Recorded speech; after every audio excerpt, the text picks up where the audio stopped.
La hermenéutica bíblica realmente es todo un curso, pero como estamos viendo bibliología, o sea, estamos viendo el curso de la teología de la palabra de Dios, eso se llama bibliología. Dentro del curso de bibliología hay un tema que es hermenéutica bíblica. ¿Ok? ¿Qué cosa es la hermenéutica bíblica? La hermenéutica bíblica no es una enfermedad, por si acaso. ¿Ya? No vaya a ser como ese hermano que una vez salió del seminario, muy preparado él, corriendo se fue a tomar una iglesia y le dijo a los hermanitos de la iglesia, hermanos, vengo a ustedes con exégesis, con apologética, hermenéutica y homilética. Y un hermanito se puso de pie y le dijo, pastor, usted no se preocupe, porque yo vine con hemorroides, amígdalas supuradas y con cáncer y el Señor me ha sanado, dice. Entonces, hay gente que cree, ¿no? O no entiende, o malentiende, pero la hermenéutica bíblica no es una enfermedad, es un curso bíblico, ¿ok? Pero lo que es un curso vamos a tomarlo solamente como un tema dentro de el tema de bibliología o del curso de bibliología, que es el curso que estamos estudiando. Pastor, ¿cuándo se acaba esto? Yo quiero empezar ya con la Biblia. Espérate, espérate. Primero hay que asentar bien las bases para interpretar correctamente la palabra de Dios, porque depende de cómo nosotros entendamos todas estas clases que estamos transmitiendo, para que en base a estas clases empecemos a interpretar correctamente la Biblia y con una buena interpretación va a haber una buena teología bíblica. ¿Amén? Se necesita primero establecer bien las bases de la interpretación. Porque hay que tener mucho cuidado, hermanos. ¿Ok? Por ejemplo, mucho se ha enseñado o se ha explicado que, por ejemplo, la caída de Satanás, el diablo, está reflejado en Ezequiel capítulo 28, ¿verdad? E inclusive en Isaías 14. Pero cuando uno aplica las reglas hermenéuticas a estos pasajes, uno no encuentra nada de eso, hermano. No encuentra ni la caída del diablo en Ezequiel ni en Isaías 14. ¿Me entienden o no?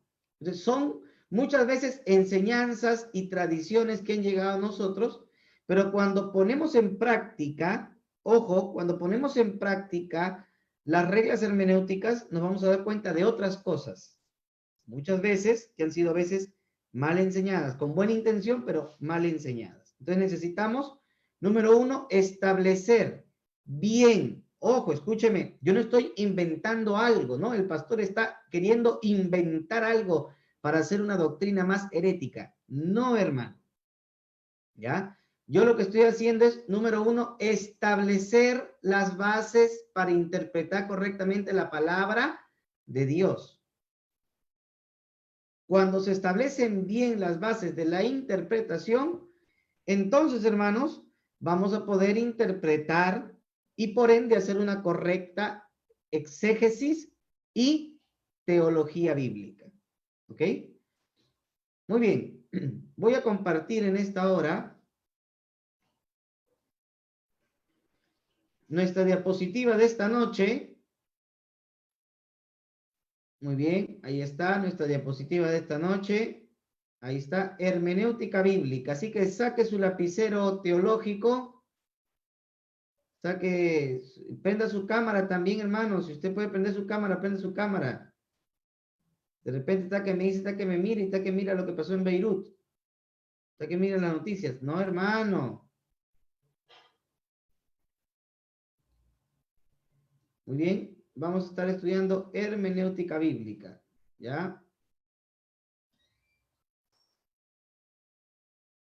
Ahí está. Muy bien. Vamos a definir lo que es hermenéutica bíblica. Definamos qué significa hermenéutica bíblica. Para hacerlo simple, la hermenéutica bíblica es el estudio que se realiza acerca de los principios y reglas que se deben emplear para interpretar correctamente la palabra de Dios. O sea, la hermenéutica es el conjunto de reglas, conjunto de principios que van a hacer que nosotros, que nos acercamos a la Biblia a interpretar la Biblia, podamos tener mucho cuidado de interpretar correctamente la Escritura. La hermenéutica bíblica va a establecer ¿qué? Las reglas, los parámetros, los principios de interpretación de la Biblia. ¿Se acuerda que en una ocasión estuvimos hablando de por qué había muchas iglesias, muchas sectas, inclusive muchas denominaciones? Yo les dije que eso dependía de las reglas de interpretación que tienen las denominaciones. Entonces necesitamos tener bien en claro cuáles son nuestras reglas de interpretación. Por ende, hermenéutica, reglas, principios que me van a ayudar a mí a interpretar correctamente un pasaje bíblico. Bien. Métodos antiguos de interpretación bíblica. ¿Usted cree que siempre se usaron los métodos que hoy en día utilizamos para interpretar la Biblia? ¿Desde siempre se ha usado o no? A ver, ¿quién dice sí? ¿Quién dice no? No. No, por ahí hay un no. ¿Dónde está el sí?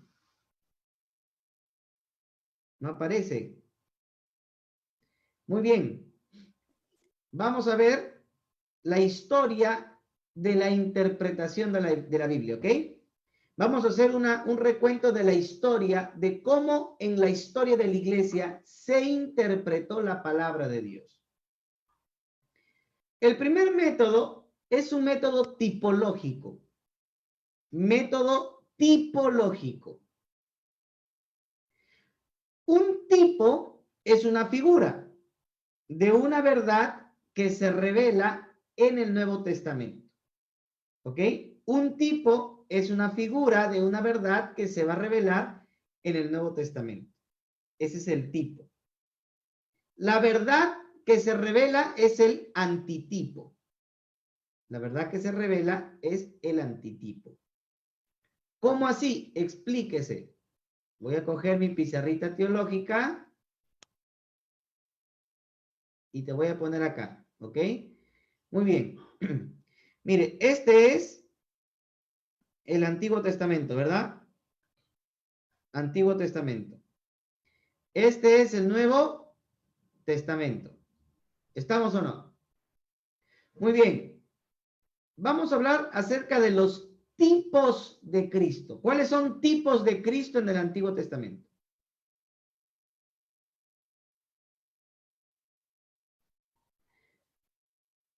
A ver, ¿qué dice Mateo?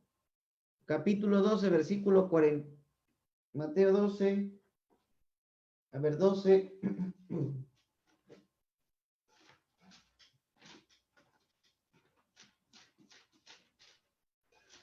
Mateo capítulo 12, versículo número 12:40. A ver, ¿quién lo lee? Amén, amén. Mateo 12:40 dice, porque como estuvo Jonás en el vientre del gran pez 3 días y 3 noches, así estará el Hijo del Hombre en el corazón de la tierra 3 días y 3 noches. Muy bien. Entonces, yo no sé para qué me pongo a escribir así, si tengo acá para escribir de otra manera. Ya. La falta de costumbre. Muy bien, vamos a poner acá Antiguo Testamento, ¿ya ve? Ahí está. Y acá vamos a poner Nuevo Testamento. El Antiguo Testamento marca los tipos y el Nuevo Testamento marca los antitipos. ¿Ok?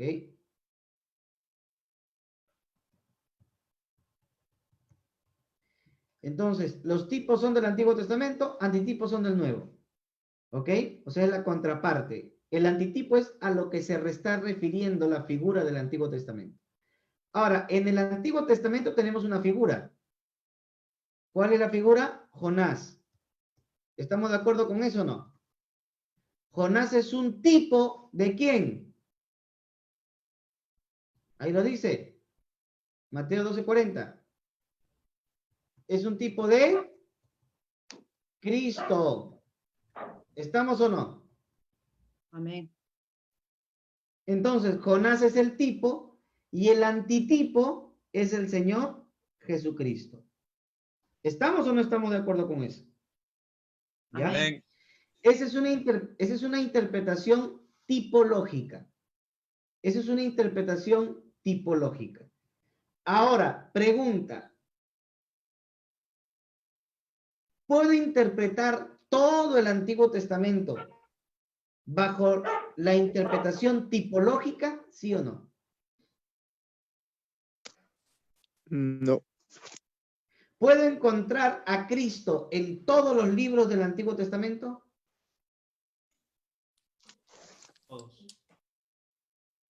No. Podríamos No. decir que sí. No, no se podría, ¿verdad? Entonces, ahora vamos a ir marcando de a poco, ¿ya? Entonces, hasta aquí creo que quedó claro, ¿no? Ya, ahora voy a regresar a mi diapositiva. Entonces, un tipo es una figura de una verdad revelada en el Nuevo Testamento y el Nuevo Testamento es el antitipo. Muchos cristianos del siglo I después de Cristo interpretaban el Antiguo Testamento mirando en él muchos tipos de Cristo. Muchos cristianos, cuando leían el Antiguo Testamento, miraban a través de las páginas del Antiguo Testamento referencias a Cristo. ¿Me entienden o no? Su interpretación era una interpretación tipológica.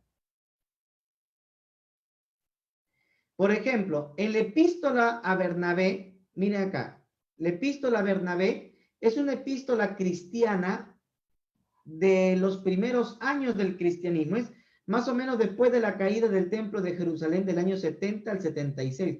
Estamos hablando algo de 40, 46 años después de Cristo. Esta epístola es muy importante porque nos permite ver cómo los primeros cristianos interpretaban el Antiguo Testamento. Ahora, mire, dentro de la epístola a Bernabé, se dice que al oír a Abraham que su pariente había sido llevado cautivo, movilizó a sus hombres adiestrados, nacidos en su casa, 318, y salió en persecución hasta Dan. La epístola a Bernabé dice que 318 es una referencia a Cristo. Y uno dice, ¿y de dónde? ¿Dónde dice ahí que 318 es Cristo? Es que ellos transformaban el número 318 en letras.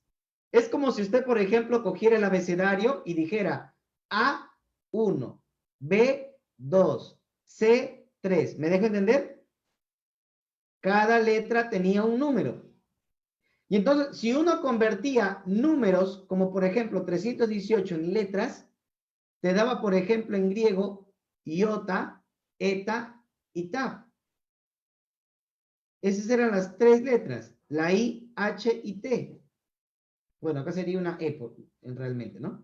Es una eta. Entonces, ellos decían, ya ves, ahí está Cristo. Y uno decía, ¿y dónde que yo no veo al Señor? Ah, que tú no lo ves porque tus ojos están nublados, pecadorzote. Pero acá está. Y te decían, ¿ve? La I y la E son las primeras letras del nombre Jesús en griego. Y la T final es la T de la cruz donde murió Cristo. Entonces, 318 significa Cristo muriendo en la cruz. ¿Qué tal? ¿Tremendo o no tremendo? ¿Usted cree que la interpretación es correcta o está que se saltan todos los parámetros de interpretación? ¿Correcto o incorrecto? No sé, dígame usted, a ver. Uy, nadie Incorrecto. quiere hablar. ¿Sí? ¿Está incorrecto, sí o no? Pero así era como interpretaban los primeros cristianos. Así era como interpretaban el Antiguo Testamento, queriendo ver a la persona de Cristo en todo, hasta en los números místicos, ¿no? Por ejemplo, Hipólito de Roma, que era un padre posapostólico, ya del segundo siglo, él interpretó la historia de Susana a la luz de un tipo de Cristo. Ahora, ¿cuál es la historia de Susana? Usted se habrá dado cuenta que el libro de Daniel acaba en el capítulo 12, ¿verdad? En las Biblias evangélicas, el libro de Daniel acaba en el capítulo 12, pero en las Biblias católicas, el libro de Daniel acaba en el capítulo 15. ¿Por qué? Porque tienen 3 capítulos más que son añadidos. Esos capítulos añadidos se le llama agregados al libro de Daniel. En estos capítulos, un capítulo está dedicado a la oración que hicieron los 3 jóvenes cuando fueron lanzados al horno de fuego, ¿no? Que evidentemente no está en el texto hebreo, pero se conservó una tradición hebrea en el texto griego de la Septuaginta, que ya hemos hablado bastante de eso anteriormente. También se habla de la historia de Bel y el dragón, de cómo un joven llamado Daniel, probablemente el profeta, según dice la tradición griega, ¿verdad? Había revelado que detrás de los ídolos solamente estaba el interés absurdo de los sacerdotes paganos. Y dentro de esos capítulos hay la historia de Susana. Susana era una mujer hermosa, esposa de Joaquín, un hombre judío piadoso del pueblo de Israel. Pero como Susana era una mujer tan hermosa, 2 corruptos sinvergüenzas, jueces, líderes, ancianos del pueblo de Israel, se enamoraron de Susana y la quisieron violentar. Y mientras Susana estaba en su casa, estos 2 viejos sinvergüenzas, viejo verdes, se metieron a la casa, comenzaron a hostigarla para acostarse con Susana, pero Susana, no lo busquen en la Biblia porque no está en la Biblia, a menos que tenga una Biblia católica, ahí sí está, ¿ya? Entonces Susana se siente incómoda y ellos le advierten y le dicen, si tú no te acuestas con nosotros, te vamos a acusar de que tú nos has seducido para pecar delante del pueblo, y como nosotros somos autoridades, entonces nosotros te vamos a castigar duramente y vas a morir. Ella se negó y estos 2 ancianos acusaron a Susana frente al pueblo. ¿Me entienden o no? Frente al pueblo. Y ya antes de mandarla a matar, cuenta la historia, la tradición griega, de que un joven llamado Daniel pasaba por allí y dijo, no, lo que se está cometiendo acá es injusticia. Y le dijo a los jueces, yo les voy a demostrar que lo que se está haciendo acá es injusticia. Y entonces, 1 a 1, como eran 2, entrevistó 1 por 1 a los que habían, o sea, a estos viejos verdes. Y al primero le dijo, ¿dónde sucedió la escena del crimen? ¿Dónde estaba el cuerpo de Benito? Y le dice, bueno, eso sucedió en un árbol, si no me equivoco, dijo un árbol de tamarisco, algo así, ¿no? Y el otro dijo, y al otro le dijo, ¿en qué árbol sucedió el delito? Ah, en otro árbol. Entonces, como eran 2 árboles distintos, no se habían puesto de acuerdo. Entonces Daniel dice, ya ve, estos son unos pecadores sinvergüenzas, a ellos deben matarlos por mentirosos, infamar la honra de una mujer santa como es Susana. Y de esa manera se demostró la sabiduría del pequeño Daniel. Ahora, esa historia era una historia muy conocida por los primeros cristianos. ¿Por qué? Porque usted recordará que los primeros cristianos usaban no el texto hebreo, sino el texto griego del Antiguo Testamento, que era la Septuaginta. Y allí en ese texto griego estaba esa historia, ¿verdad? Entonces, Hipólito de Roma, considerando esa historia como parte de la historia antiguo-testamentaria, interpretó esa historia a la luz de Cristo. como si fuera un tipo. Entonces, él dijo que Susana era figura de la iglesia y que Joaquín, el esposo de Susana, era Cristo. El jardín que estaba cerca a la casa de ellos figuraba la comunión de los santos, porque los santos están plantados como árboles fructíferos en medio de la iglesia.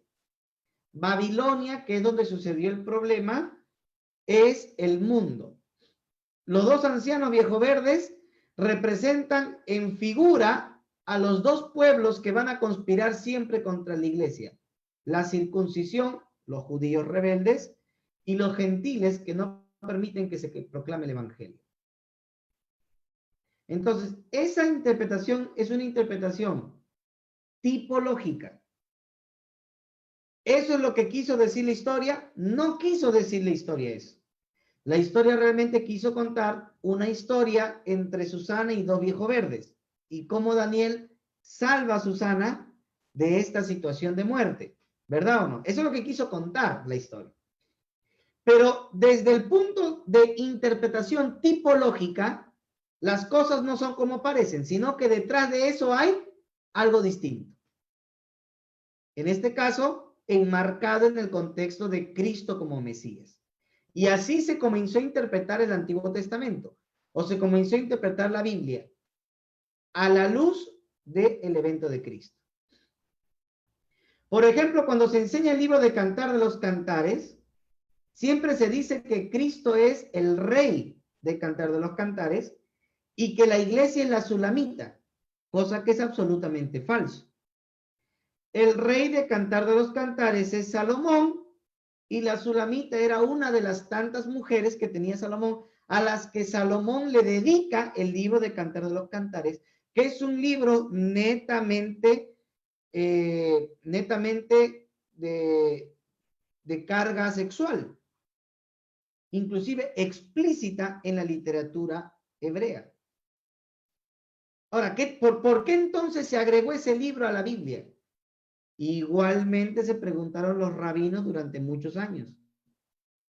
Pero ellos llegaron a la conclusión de que para Dios el intimar sexualmente es algo tan profundo, tan especial, que hasta el mismo apóstol Pablo lo dice.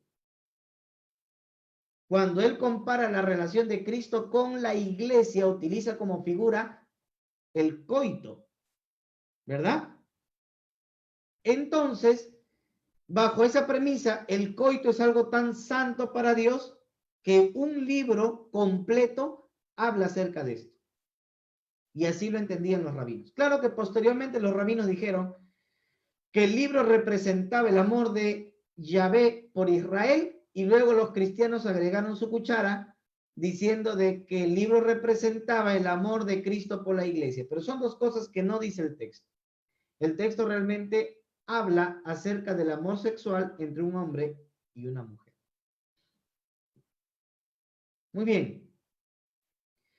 Durante la época posapostólica, los cristianos que interpretaban el Antiguo Testamento como un tipo de Cristo no eliminaban el sentido literal del texto bíblico.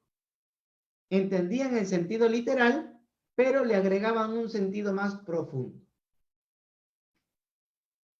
Ahora, la tipología, si bien es cierto, se usa ocasionalmente en el Nuevo Testamento. ¿Cómo se usa? Ocasionalmente en el Nuevo Testamento. El Nuevo Testamento no es una lectura tipológica del Antiguo, pero sí tiene tipología. Entonces, pregunta, ¿el principio tipológico debe ser un principio de interpretación para toda la Biblia? No. Solamente para aquellas cosas que el Nuevo Testamento dice que son tipo. Porque si yo voy a estar buscando tipos de Cristo en el Antiguo Testamento, yo puedo decir, por ejemplo, Cristo es un tipo, o perdón, el arca de Noé es un tipo de Cristo. ¿Me entienden o no? Porque el arca de Noé salvó del juicio de Dios y Cristo va a salvarnos del juicio de Dios. Y si el arca de Noé es un tipo de Cristo, los animales son tipo de quién.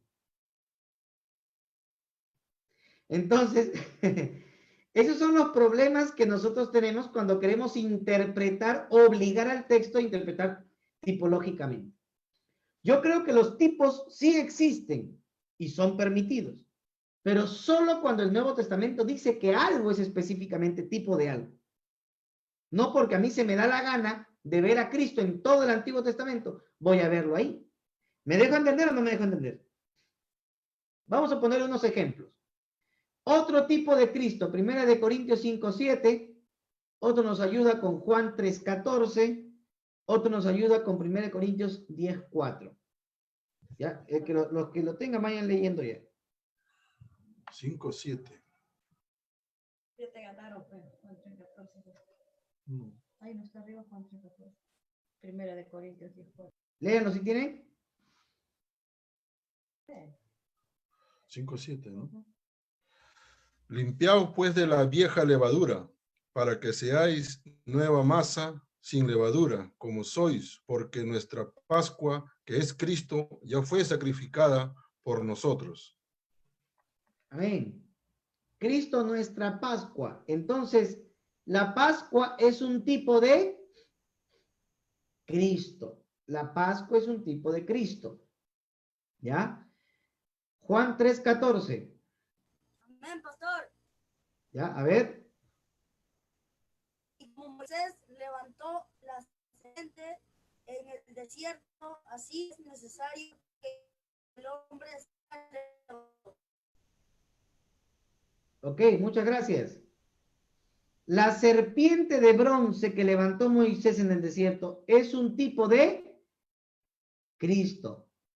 ¿Me entienden o no? Porque lo dice el Nuevo Testamento, no porque a mí se me ocurrió, se me da la gana de interpretar como se me da la gana. No, sino porque el Nuevo Testamento establece qué es tipo y qué no es tipo.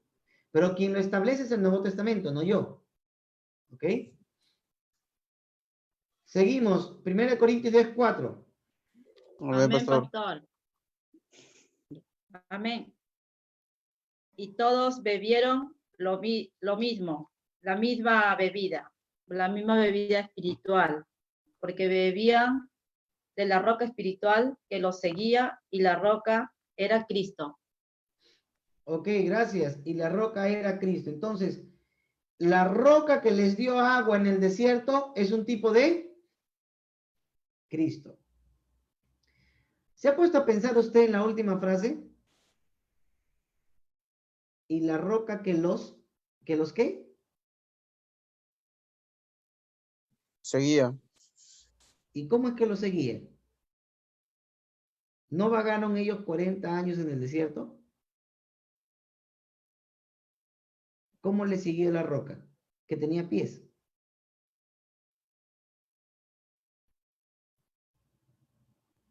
Ellos tenían una tradición.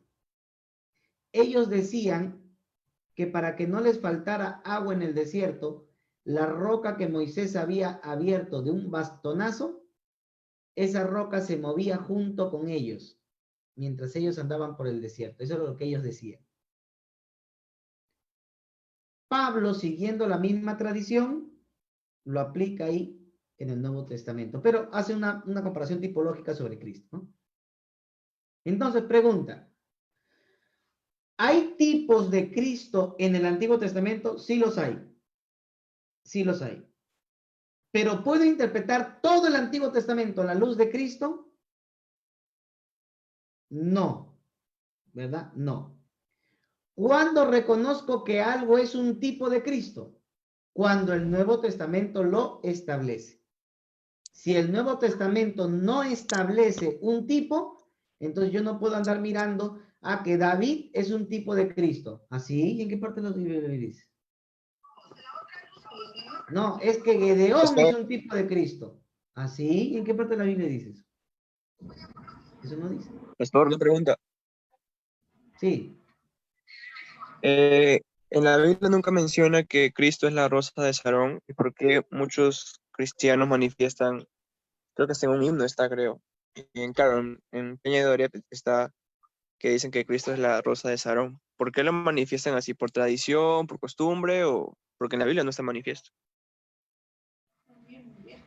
Ya, buena pregunta. Ah, claro, en el coro, ¿no? En el coro, Cristo es el lirio del valle de las flores, Él es la rosa blanca y pura de Sarón. Ya, bueno, número uno, para que usted se dé cuenta, en el libro de Cantar de los Cantares, encontramos una obra teatral, por decirlo así. Ojo, mire acá, mire, vamos al libro de Cantar de los Cantares, ¿ya? ¿Está ahí en Cantar de los Cantares conmigo o no? Muy bien. El libro de Cantar de los Cantares no es un libro plano. ¿A qué me refiero plano? En el que todo está escrito de un solo narrador. Sino que el libro de Cantar de los Cantares tiene hasta 3 actores. El primero, el rey. El segundo, la sulamita. Y el tercero, el coro, que se mete entre las actuaciones. ¿No? Ahora, en el capítulo número 1, verso 2, mire cómo empieza. O si él me besara con los besos de su boca, menores de 14, por favor, tápense los oídos. O si él me besara con los besos de su boca, porque mejores son tus amores que el vino. A más del olor de tus suaves ungüentos, tu nombre es como ungüento derramado, por eso las doncellas te aman. ¿Quién está hablando acá? ¿Quién actúa acá?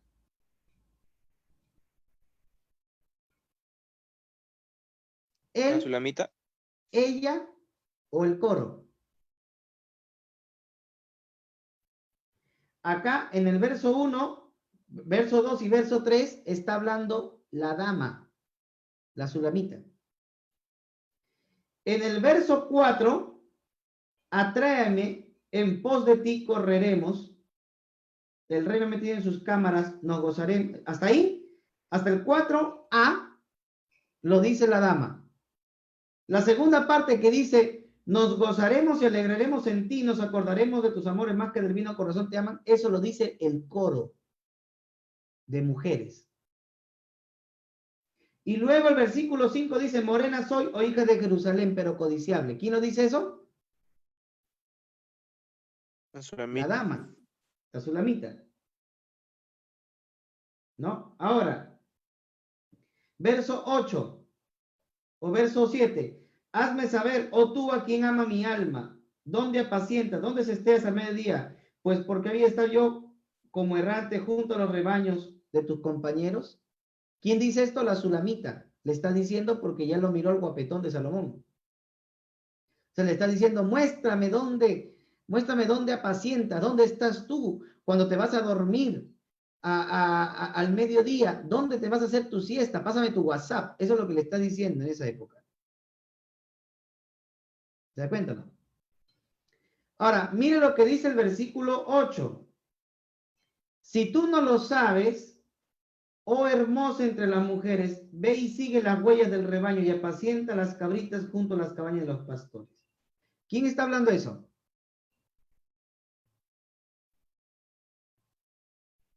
Salomón. Salomón. Entonces, el mismo texto nos ayuda a veces a inferir, aunque hay otras versiones, como la versión Dios habla hoy, donde ya te indica dónde es el coro, dónde es él, dónde es ella. ¿No? Pero otras versiones como la Reina Valera, por ejemplo, no te indican dónde habla él, dónde habla ella y dónde interviene el coro. No aparece. Pero por inferencia nosotros podemos ver dónde habla el esposo, dónde habla la esposa, o dónde habla Salomón, dónde habla la sulamita y dónde entra el coro, ¿verdad? Ahora, el capítulo 2, verso 1, dice, yo soy la rosa del Sarón y el lirio de los valles. ¿Quién dice esto? Esa es la pregunta. ¿Lo dice él, lo dice ella o lo dice el coro?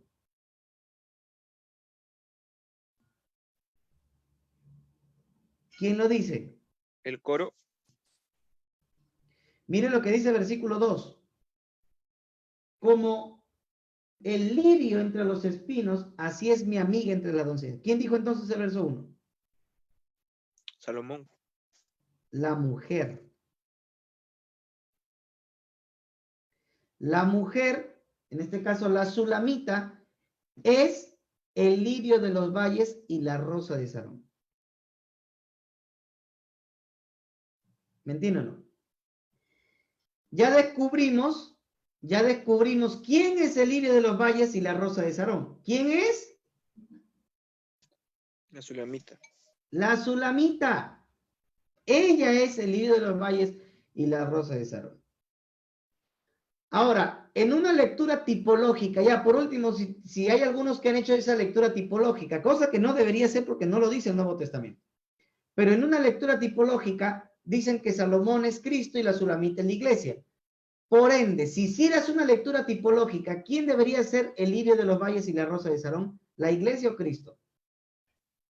La iglesia, Cristo. ni siquiera Cristo. En una lectura tipológica, aceptando que se pueda hacer una lectura tipológica del texto. En otras palabras, el coro está mal hecho. ¿Estamos o no? El coro, tú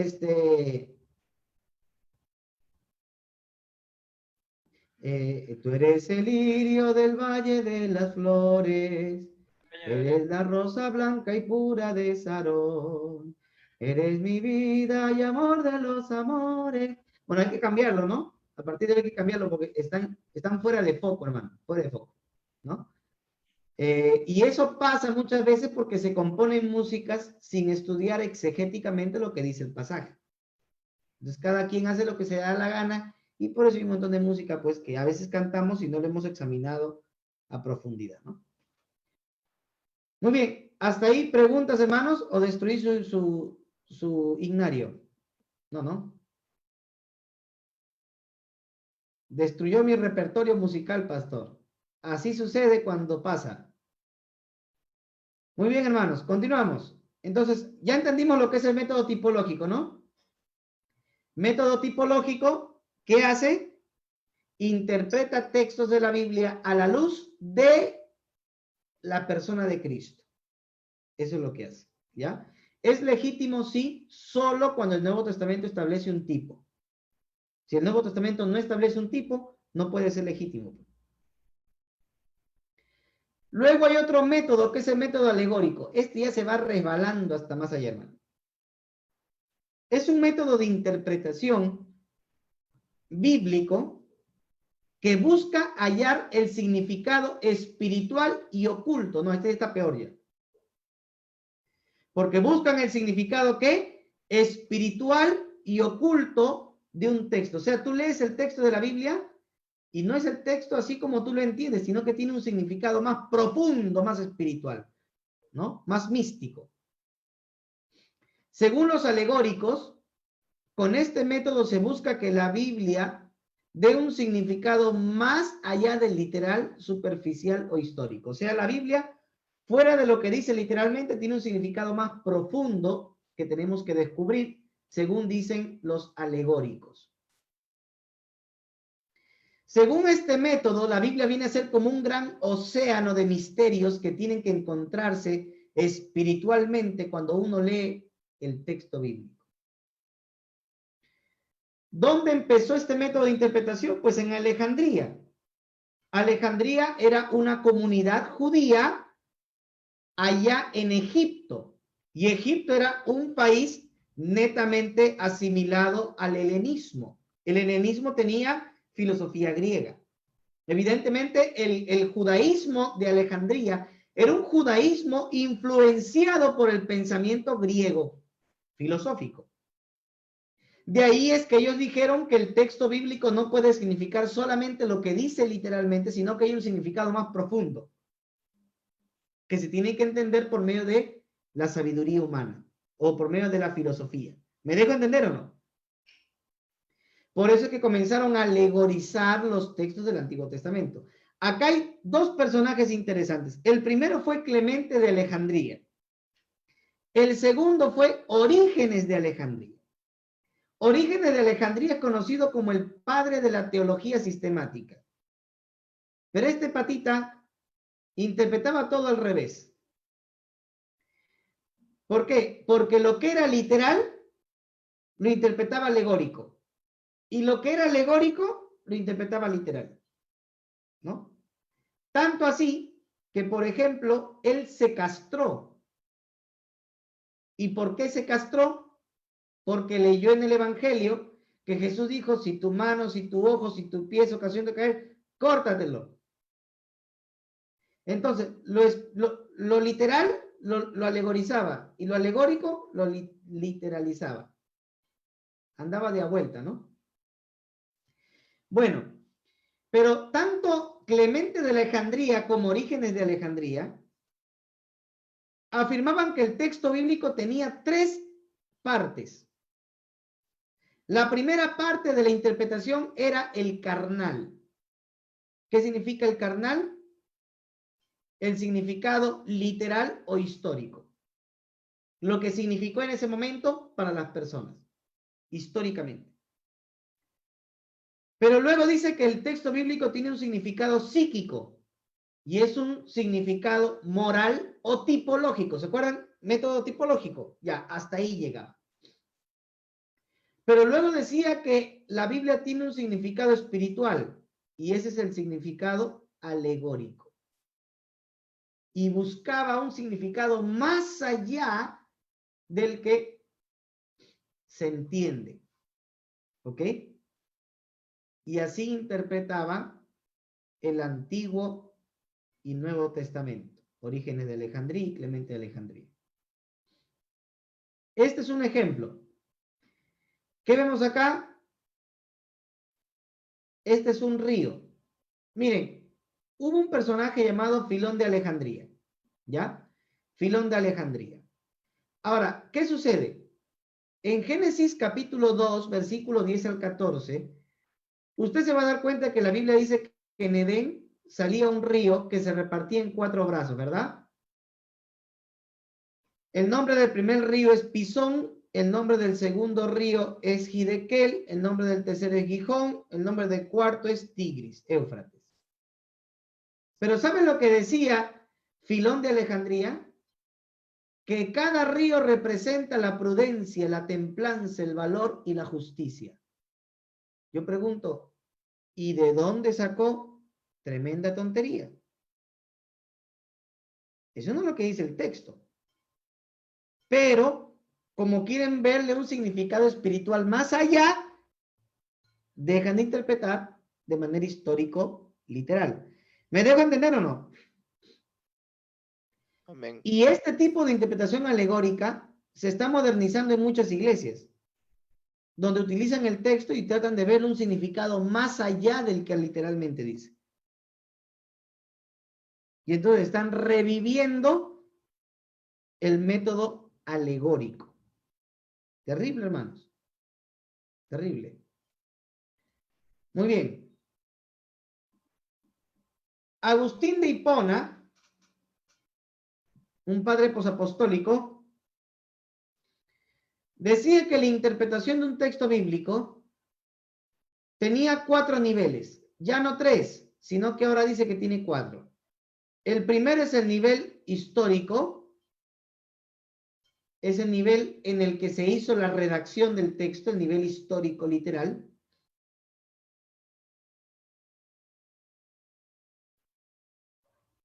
El nivel que causó la redacción de ese texto, el nivel que armoniza ese texto con otros pasajes y el nivel alegórico o figurativo. El nivel alegórico o figurativo es el nivel en donde el texto bíblico no dice lo que realmente quiso decir, sino que dice algo más allá que tú y yo tenemos que descubrir. ¿Ya?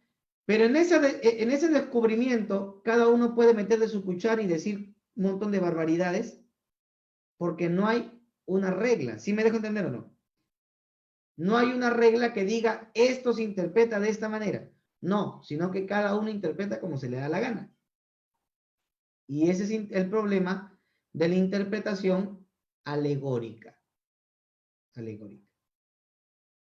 Muchos intérpretes patrísticos y de la época medieval interpretaban de manera alegórica la Biblia. Imagínense, hasta la época de Martín Lutero, desde el siglo III hasta el siglo XV, 12 siglos, más de 1200 años. La interpretación de la Biblia era una interpretación básicamente, ¿qué? Alegórica. Alegórica, donde cada uno buscaba la interpretación que se le daba la gana. Por ejemplo, John Wycliffe, el traductor de la Biblia al inglés, mire cómo interpreta la parábola del buen samaritano. Él dice que en la parábola del buen samaritano, el hombre caído en manos de ladrones es Adán y Eva. ¿Qué? ¿De dónde ha sacado tal barbaridad? Pero recuerde, el método alegórico permite que uno vea hasta cosas absolutamente incoherentes dentro del texto porque no hay un parámetro que te diga cómo interpretar. Entonces, para Wycliffe, el hombre caído en manos de ladrones era Adán y Eva. Los ladrones son los demonios. El sacerdote y el levita representan los patriarcas y los profetas. El buen samaritano es Jesús y es samaritano porque viene del cielo. El vino es la palabra de Cristo y el aceite es la esperanza. El mesón es la iglesia y el mesonero es el pastor. Los 2 denarios son la humanidad y la divinidad de Cristo. Qué bonito, ¿verdad? Suena bonito. Gusta el paladar. Es muy novedoso, pero es absurdo interpretar la Biblia de esta manera. Porque no es lo que quiso decir. ¿Me entienden o no? O sea, cuando uno interpreta la Biblia, tiene que entender que la Biblia se interpreta como cualquier otro libro donde se requiere el uso racional, natural de un pasaje bíblico. ¿Me entienden o no? Cuando uno lee la Biblia, hay cosas que evidentemente son simbólicas y se interpretan de manera simbólica. No pueden ser literales. Mientras que cuando uno lee la Biblia, hay pasajes que son literales y no deberían interpretarse de manera simbólica. ¿Estamos o no? Entonces hay que tener mucho cuidado, hermano. Mucho cuidado. Para no interpretar incorrectamente la Biblia con algo que siendo literal lo convertimos en simbólico y siendo simbólico lo convertimos en literal. ¿Ok? Entonces hay que tener, ¿sabe qué? Razón, inteligencia. Es una inteligencia natural, natural. Cualquier lector que se acerque a la Biblia puede encontrar figuras simbólicas y textos que son de interpretación literal. Es una interpretación natural del texto. ¿Ok? Este tipo de interpretación ha llevado a muchos extremos fantasiosos y a ser negligentes al sentido literal histórico de un pasaje bíblico, ¿no? El método dogmático, este se va para otro lado también. El método dogmático busca que el intérprete, motivado por alguna doctrina específica, interprete todos los pasajes bíblicos a la luz de esa doctrina. O sea, una persona con presupuestos doctrinales se acerca a la Biblia y quiere encontrar en la Biblia el aval para esas doctrinas que él cree que sí existen. Esa es interpretación dogmática. Vienes con un presupuesto doctrinal y crees que la Biblia va a respaldar y hasta encuentras pasajes que tú malinterpretas para decir que la Biblia afirma lo que estás malinterpretando. ¿Me dejo entender o no? Ese es dogmático. Por ejemplo, Martín Lutero creía en el concilio de Calcedonia, El concilio de Calcedonia se dio en el siglo V después de Cristo. En el concilio de Calcedonia se establece la plena naturaleza humana y divina de Cristo. O sea, en el concilio de Calcedonia en el siglo V se determina en toda la iglesia cristiana y se da por tema cerrado que Cristo es plenamente Dios, plenamente hombre. O sea, se convirtió en un dogma de la iglesia, en una doctrina cerrada de la iglesia. Nadie más puede discutir eso porque es lo que dice o enseña la Escritura. ¿Me dejo entender o no? Martín Lutero, motivado por la doctrina de la divinidad, humanidad de Cristo, que es una doctrina bíblica, él sintiéndose motivado por esto, interpreta el Salmo 8.1 de manera dogmática. ¿Por qué? Porque el Salmo 8.1 dice, oh Jehová, oh Señor nuestro, cuán glorioso es tu nombre en toda la tierra. Martín Lutero, motivado por la declaración del Concilio de Calcedonia de la plena humanidad y divinidad de Cristo, él dijo que en Salmo 8.1, oh Jehová, se refiere a la divinidad de Cristo. Oh Señor nuestro, se refiere a la humanidad de Cristo. ¿Pero eso es lo que dice el texto? No dice eso el texto, ¿verdad? Pero suena bonito, parece novedoso, pero no es lo que dice el texto. ¿Ok? Allí Jehová y Señor es la misma persona. Entonces hay que tener mucho cuidado, hermano, porque el método dogmático obliga a que las personas vean en el texto cosas que no dicen, ¿ya? Muchos intérpretes como Agustín de Hipona, Jerónimo de Estridón y muchos teólogos medievales y reformados también utilizaron estos métodos dogmáticos de interpretación. Hay otro, el método místico. El método místico busca que el intérprete conozca el significado real de un pasaje teniendo contacto directo con Dios. Aquí hay dos amiguitos conocidos como Hugo de San Víctor y Bernardo de Clairvaux. Son representantes de este método.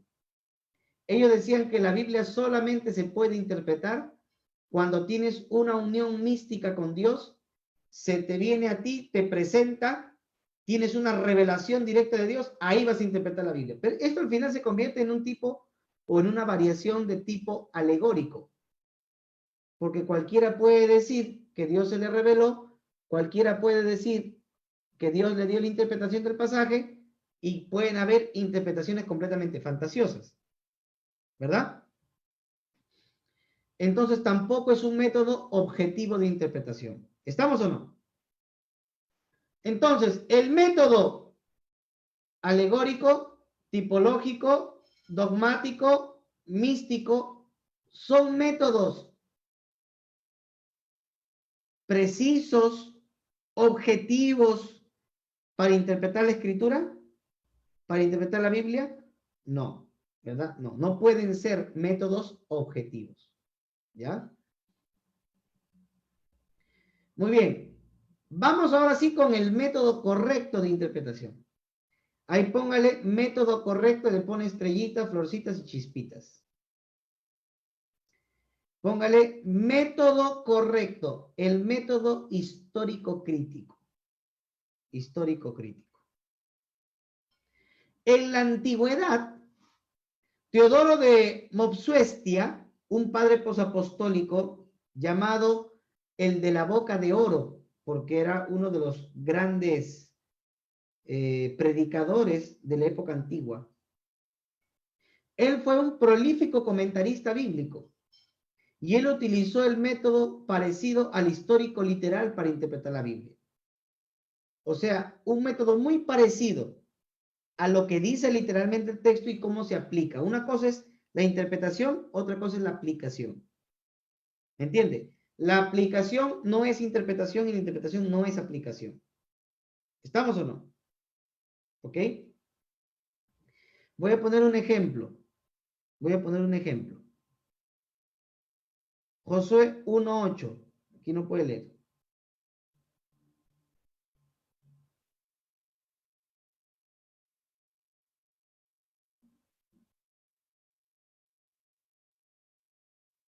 ¿Alguien? Amén, pastor. Ahí está. Dice, nunca se apartará de tu boca este libro de la ley, sino que de día y de noche meditarás en él para que guardes y hagas conforme a todo lo que en él está escrito, porque entonces harás prosperar tu camino y todo te saldrá bien. 9. Mira que te mando que te esfuerces y que seas valiente, no temas ni desmayes, porque Jehová tu Dios estará contigo en donde quiera que vayas. Amén. Eso lo dice Dios a nosotros. Amén.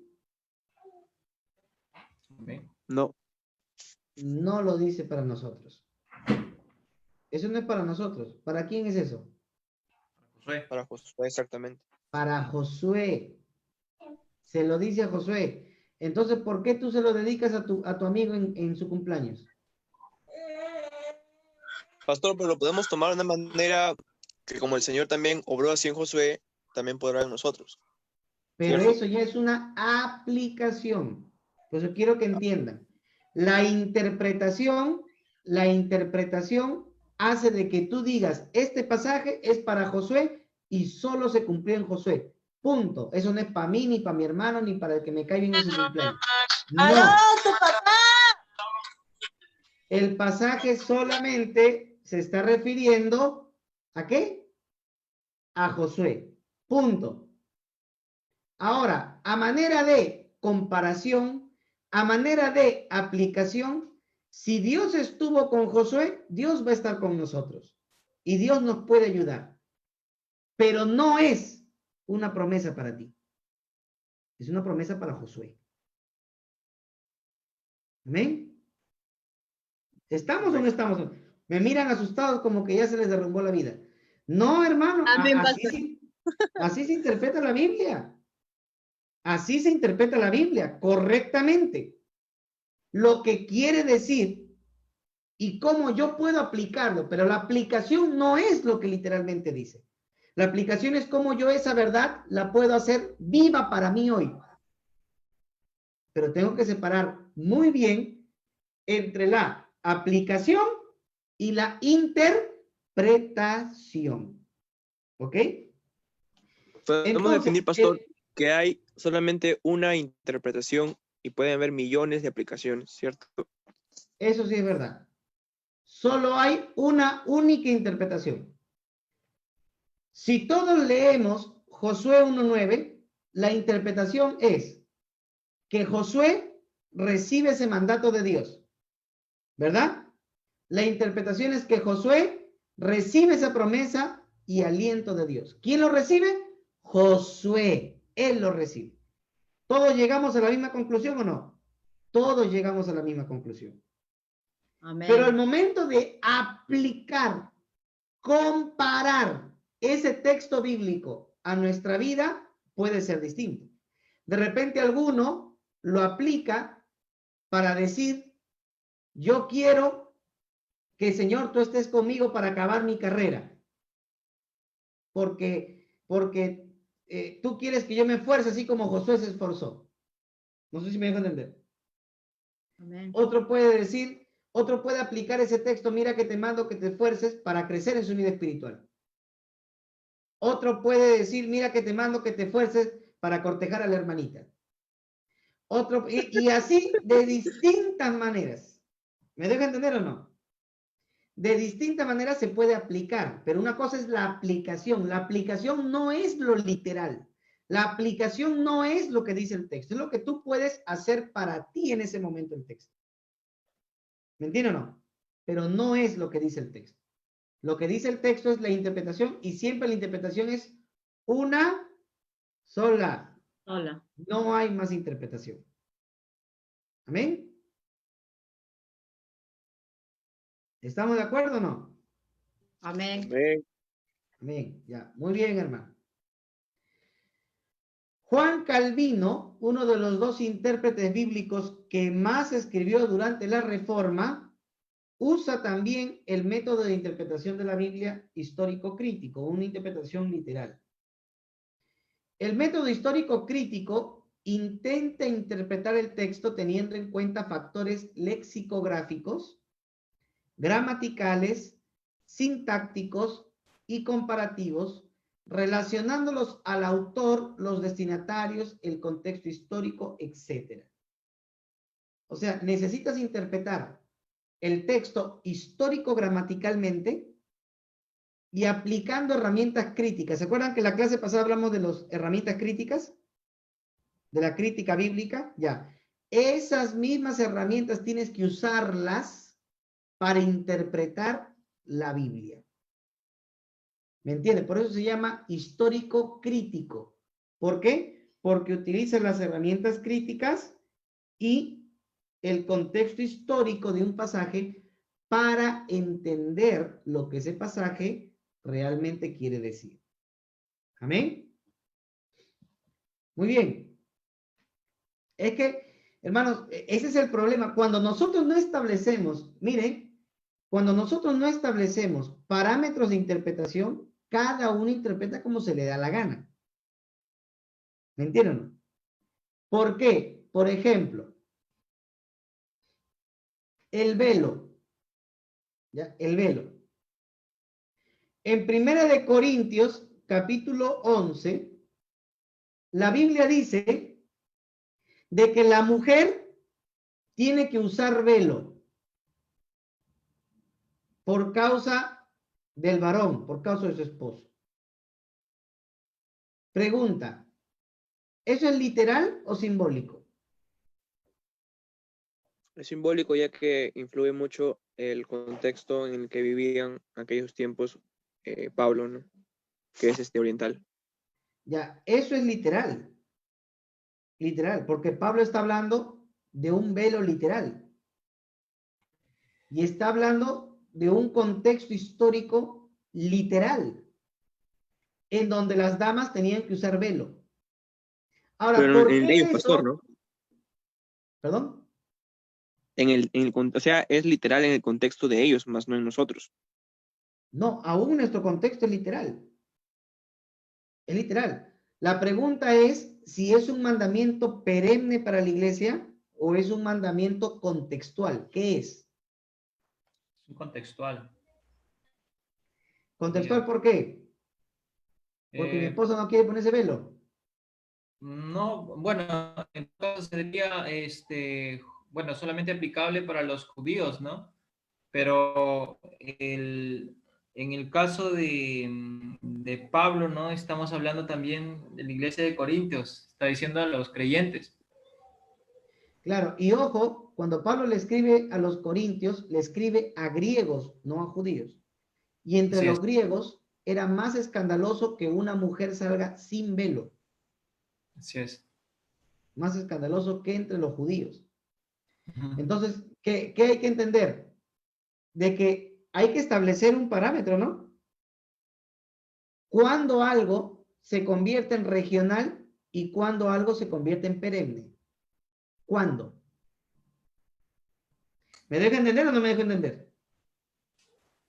Cuando Pablo dice en 1 Timoteo capítulo 2, versículo 9, las mujeres callen en la congregación, porque no les permite a la mujer enseñar ni ejercer dominio sobre el hombre, sino estar sujetas como la ley lo dice. ¿Cultural o perenne? Perenne, ¿por qué? Porque Creo al que pastor ambos, le pastor. conviene. Creo que Porque al ambos, pastor, pastor. Considero ambos. que ambos. Porque en el contexto que vive, creo que hasta ahorita se vive en Oriente, es que la mujer siempre es marginada, ¿no? Ya, pero estamos en Occidente. Bueno, pero más allá, Pablo especifica que lo hace en el sentido de que el hombre fue creado primero que la mujer. Ya, bien. Yo quiero que entiendan esto. Cuando van a establecer dentro de la Biblia, específicamente dentro de las epístolas, que algo es cultural o que algo es perenne, lo que tienen que hacer es siempre mirar el contexto para ver si Pablo apela a la cultura o Pablo apela a la naturaleza. ¿Me entiende? Entonces, cuando Pablo apela al uso de velo, él está apelando al contexto cultural. Pero cuando él habla acerca del cabello largo, ¿a qué apela? A la naturaleza. Naturaleza física de la Entonces, mujer. el cabello largo de una mujer es agradable. ¿Por qué? Porque naturalmente Dios les ha creado hacia las damas, ¿verdad? Sin embargo, el velo es regional o cultural que puede cambiar, depende de la cultura, ¿no?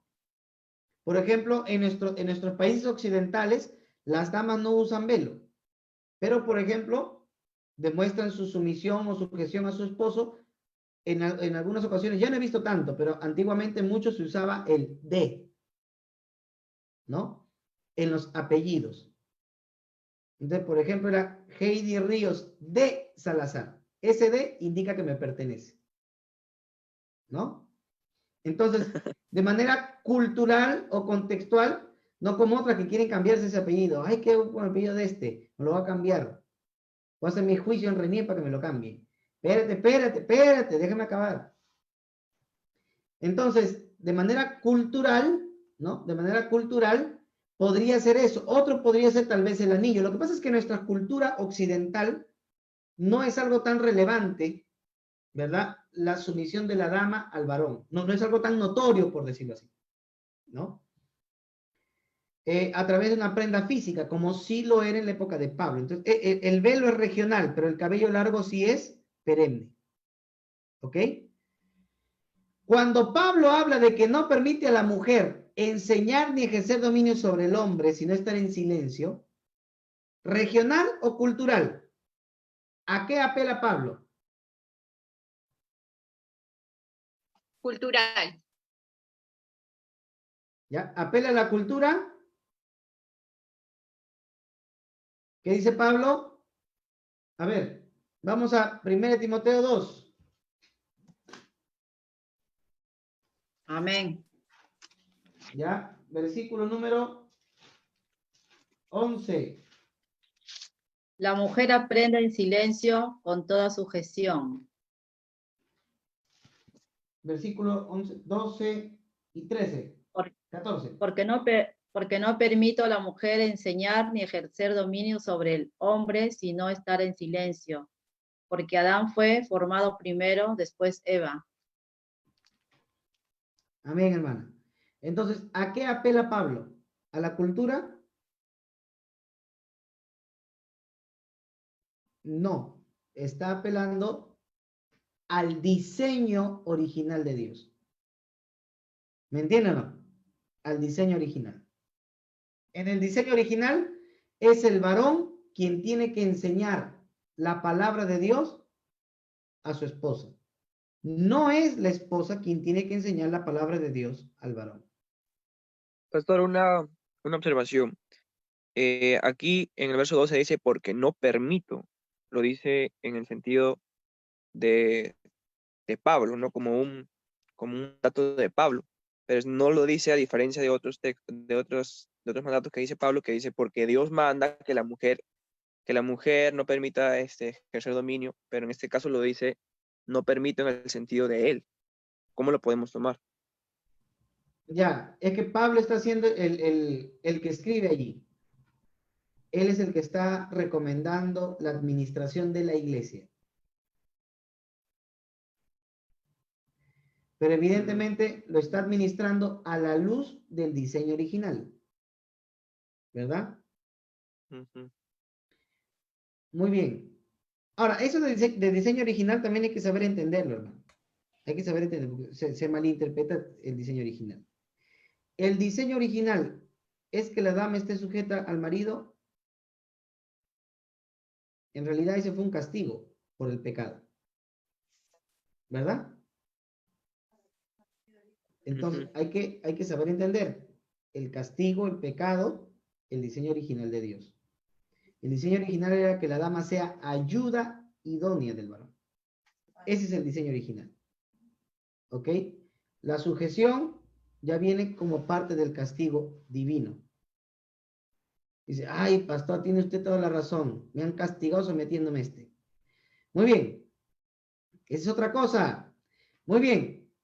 ¿Cómo ha contribuido este método de estudio histórico crítico?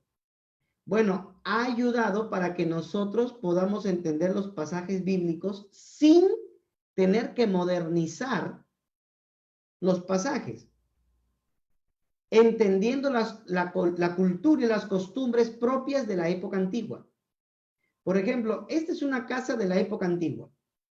¿Ve? Esta es una casa de la época antigua, de la época del pueblo de Israel.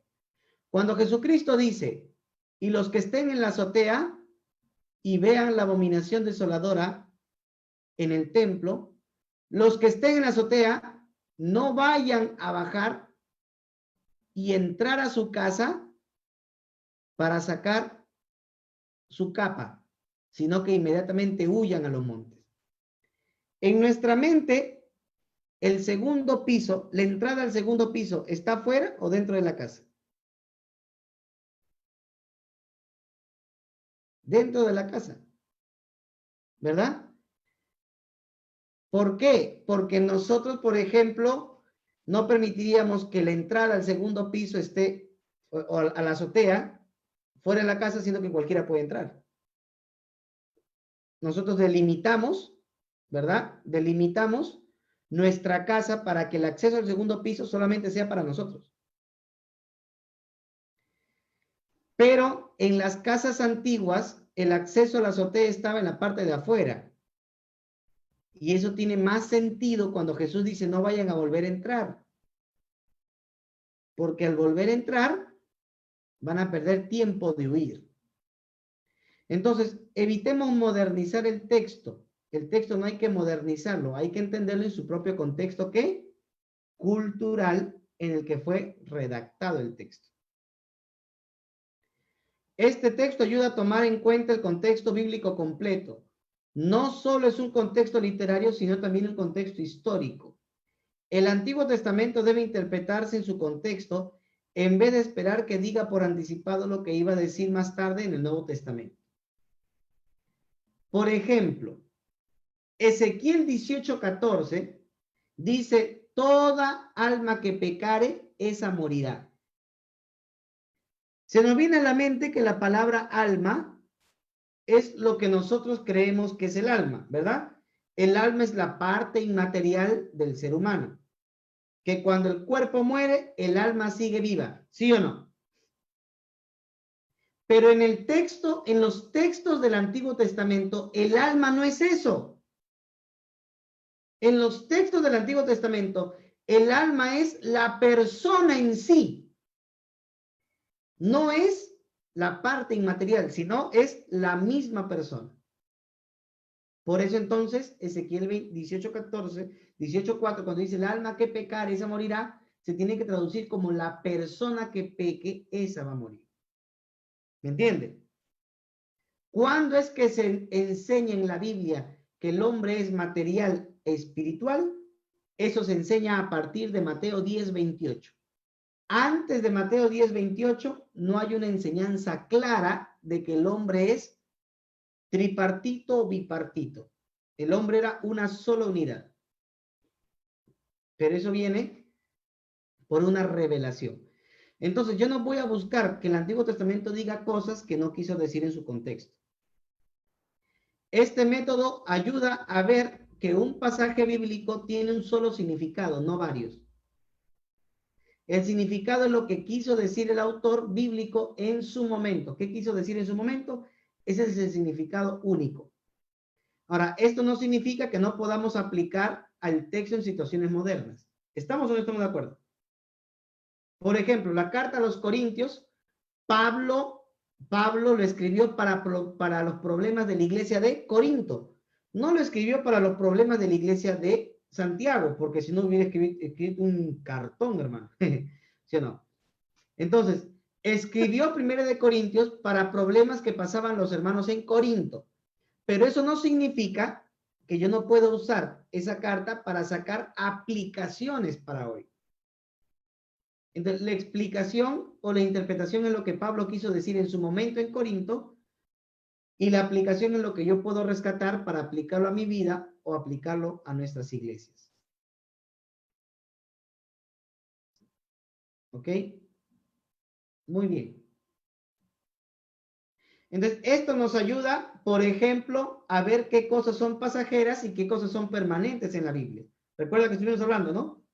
La cena del Señor, el bautismo, el lavado de los pies. La cena del Señor y el bautismo son mandamientos culturales o perennes, permanentes. Y el lavado de los pies, no, eso sí tiene que ser cultural, pastor. ¿Para qué? Para no lavarle el pie al hermano.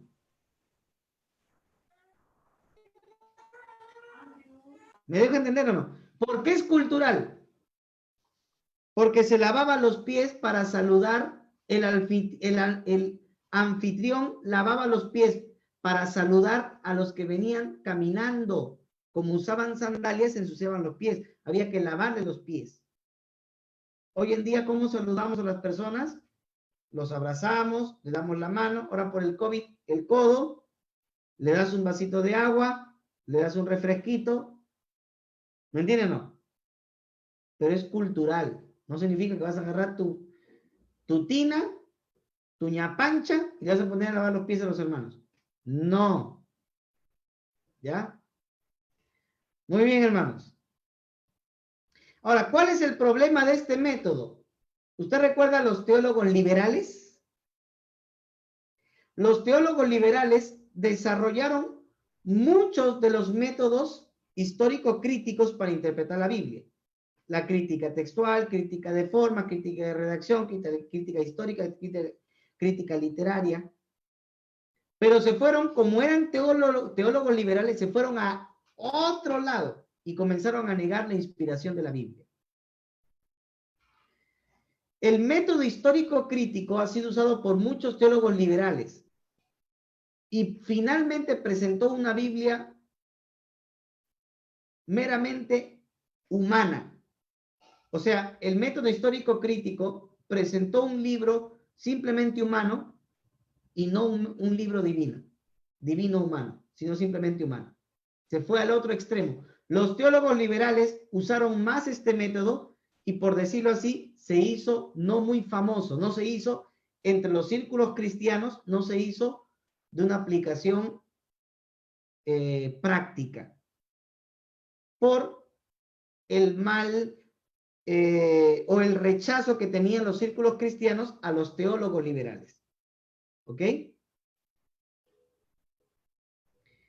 Entonces, los conservadores y los fundamentalistas han propuesto inclusive inventar otro método de interpretación para no ser igual a los teólogos liberales.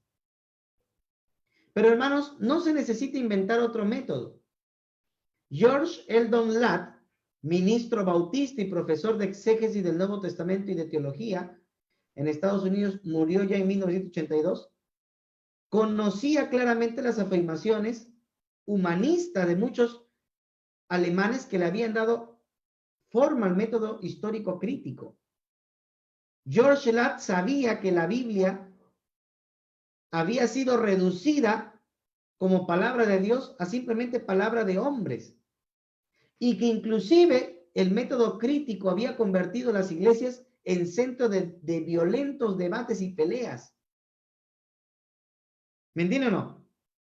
Pero a pesar de todo esto, porque fue mal usado originalmente, George Ladd afirmó que la crítica bíblica empleada adecuadamente no es una enemiga de la fe evangélica, sino un método necesario para estudiar la palabra de Dios.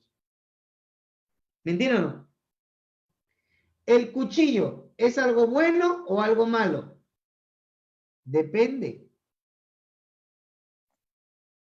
¿Me entienden o no? Depende de quién lo use. Si lo usa Gastón Acurio, gloria a Dios, hermano. Pero si lo usa tu vecino psicópata, ahí sí ya no. Te vamos a ver a ti en la gloria de Dios. ¿Me dejo entender o no? El cuchillo no es bueno ni malo, depende de cómo se use. De la misma manera, las herramientas críticas y el método crítico histórico o histórico crítico no es malo, así lo hayan usado muchos años los teólogos liberales. ¿Me dejo entender? Nosotros podemos hacer un uso correcto de estos métodos creyendo siempre que la Biblia es la palabra de Dios. ¿Por qué? Porque la Biblia es palabra de Dios en palabra de hombres. Palabra de Dios en palabra de hombres. La Biblia es humana divina. Humana divina.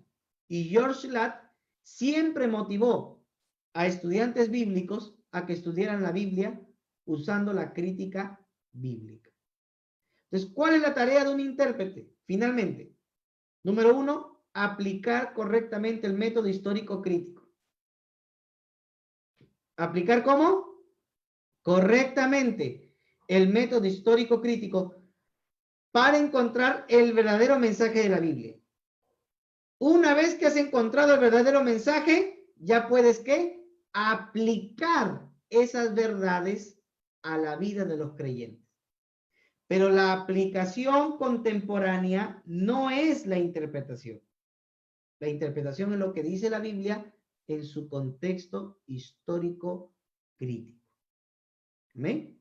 Así que, hermanos, ni el método alegórico, ni el método tipológico, ni el método dogmático, ni el método místico son métodos válidos para interpretar la Biblia. El único método válido es el histórico crítico, usado bajo la premisa de que la Biblia es palabra de Dios en palabras de hombres. Muy bien, hermanos. ¿Alguna pregunta por allí? ¿Alguien dice yo? ¿Nadie? Todo claro, pastor. Todo claro. Muy bien. Amén, hermanos. Espero que les haya quedado claro que estos van a ser nuestros métodos de interpretación para que ahora, ya nos falta poquito, ahora que entremos a estudiar teología, la persona de Dios, empecemos a interpretar la Biblia correctamente. Amén, correctamente. Una buena interpretación produce una buena exégesis. Una buena exégesis produce una buena teología. Muy bien, hermanos. Voy a invitar a nuestro hermano Christopher que nos ayude con un último himno antes de despedirnos.